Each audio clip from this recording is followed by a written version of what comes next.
Hello friends, આજે આપણે બનાવીશું ઘઉંના લોટમાંથી મેગી।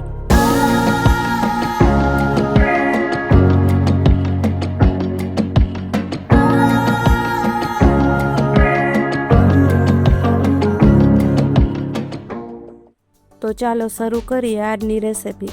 તો સૌથી પહેલાં આપણે મેગીને બાફવાની છે, તેના માટે આપણે ગેસ ઉપર કઢાઈ મૂકીશું।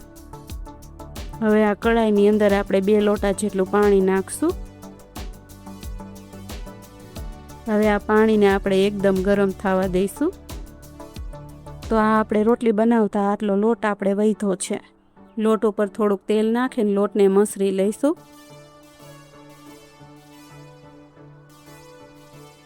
તો આ લોટને આપણે મસરી લીધો છે। તો આની આપણે લાઈવ મેગી બનાવશું। તો આ રીતના આપણે સેવ પાડવાનો હંચો આવે ને એ લીધો છે। તો આ રીતના આપણે મીડિયમ સેવ પાડવાની જારી આવે ને એ લીધી છે। તો હવે સંચાને આપણે તેલથી ગ્રીસ કરી લઈશું।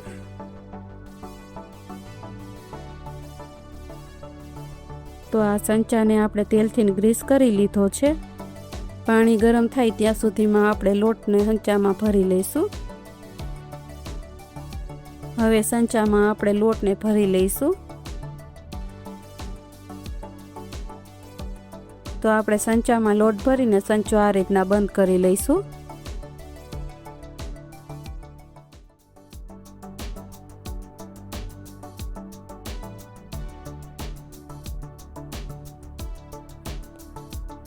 પાણીમાં આપણે થોડુંક તેલ નાખી દઈશું।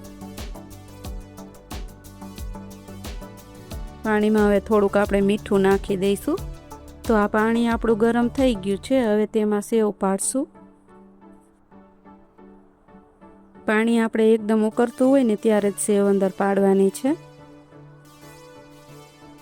તો આ રીતના આપણે સંચાને ફેરવી અને સેવ બધી પાડી લઈશું।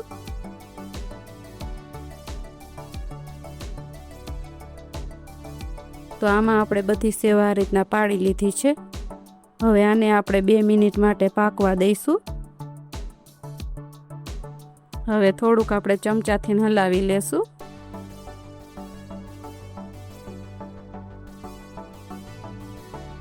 તો આ 2 મિનિટ થઈ ગઈ અને સેવ આપણી એકદમ સરસ પાકી ગઈ છે।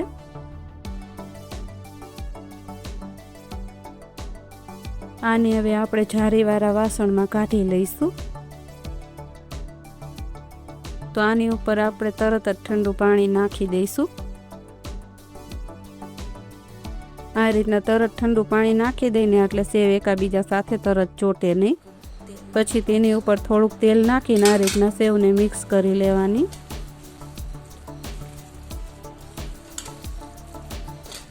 એકદમ સરસ ઘઉંના લોટની સેવ બનીને તૈયાર થઈ જાય છે। હવે આનો આપણે વઘાર કરી લઈશું। હવે કઢાઈમાં આપણે વઘાર માટે 2 પાવડા જેટલું તેલ નાખશું। તેલને આપણે ગરમ થવા દઈશું। તેલ ગરમ થઈ જાય પછી તેમાં થોડીક રાઈ નાખશું। પછી તેમાં આપણે થોડુંક જીરું નાખશું। હવે તેમાં આપણે લીમડાના પાન નાખશું। પછી તેમાં 2 નંગ કાપેલા ઝીણા મરચાં નાખશું। પછી તેમાં 3 નંગ કાપેલી ઝીણી ડુંગળી નાખશું। હવે મિક્સ કરીને ડુંગળીને આપણે થોડીક વાર પાકવા દઈશું।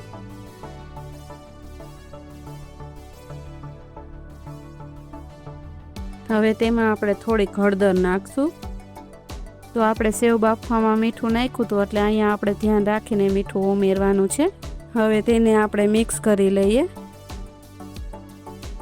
હવે તેમાં આપણે 1.5 ચમચી જેટલું લસણવાળું મરચું નાખશું। પછી તેને સારી રીતના મિક્સ કરી લઈશું।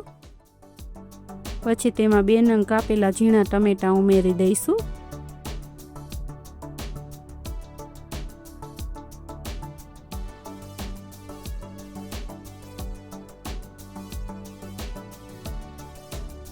પછી તેમાં થોડોક ગરમ મસાલો નાખીને મિક્સ કરી લઈશું।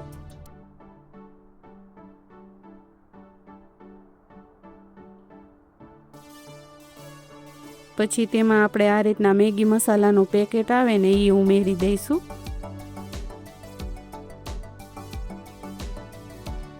તેની ઉપર 1 ચમચી જેવું પાણી નાખીને મિક્સ કરી લઈશું. ટમેટાને આપણે થોડાક ચડવા દઈશું. તો આ ટમેટા આપણા ચડી ગયા છે. હવે અડધી ચમચી ધાણા જીરું નાખીને મિક્સ કરી લઈશું.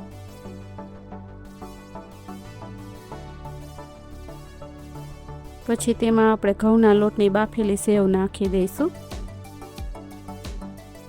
સેવ ઉપર ઠંડુ પાણી નાખીને એટલે એકદમ સરસ છૂટી છૂટી સેવ આપણી થાય છે. હવે તેમાં આપણે બધી સેવ નાખી દઈશું. હવે આને આપણે હળવા હાથે મિક્સ કરી લઈશું. બહુ નહીં હલાવવાનું, નહીંતર આપણી સેવ તૂટી જાય. તો આને આપણે એકદમ સરસ હળવા હાથે જ મિક્સ કરી લઈશું. તો આ બધું સરસ રીતના મિક્સ થઈ ગયું છે. હવે તેની ઉપર આપણે થોડીક કોથમીર નાખીને મિક્સ કરી લઈએ. જ્યારે બાળકો વારંવાર મેગી ખાવાની જીદ કરતા હોય ને ત્યારે તમે આ મેગી બનાવીને આપશો ને તો બાળકો એકદમ ખુશ થઈને ખાઈ લેશે. તો તૈયાર છે આપણી ઘઉંના લોટની મેગી. તો આ ઘઉંના લોટની મેગી તમે પણ એકવાર ચોક્કસ ટ્રાય કરજો.